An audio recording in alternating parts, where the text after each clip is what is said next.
1910 లో ప్రారంభమైన ఐటీసీకి 115 years history ఉంది. ఐటీసీ మెయిన్ ఫోకస్ మొత్తం సిగరెట్ ఇండస్ట్రీనే. కానీ ఈ రోజున ఐటీసీ టోటల్ రెవెన్యూ బ్రేకప్ లో 37% మాత్రమే సిగరెట్స్ నుండి సంపాదిస్తుంది.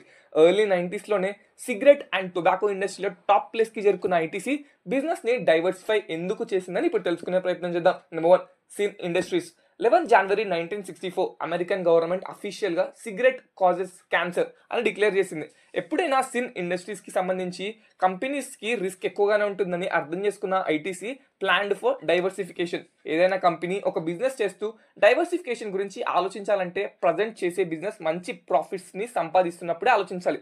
ఎందుకంటే కొత్తగా ప్రారంభించిన బిజినెస్ ఒకవేళ ఫెయిల్ అయినా కానీ దానివల్ల ఎలాంటి ఇంపాక్ట్ ప్రజెంట్ చేస్తున్న బిజినెస్ పై పడకూడదు. కాబట్టి అది ఎలా అంటే ఐటీసీకి సిగరెట్స్, రిలయన్స్కి రిఫైనరీస్, టాటాస్కి టీసీఎస్, అదానీస్కి పోర్ట్స్ ఇలాగా ఒక సైడ్ నుండి మంచి ఇన్కమ్ వస్తున్నప్పుడు కొత్త బెట్స్ తీసుకోవడానికి ఛాన్స్ ఉంటుంది. Number 2, diversification.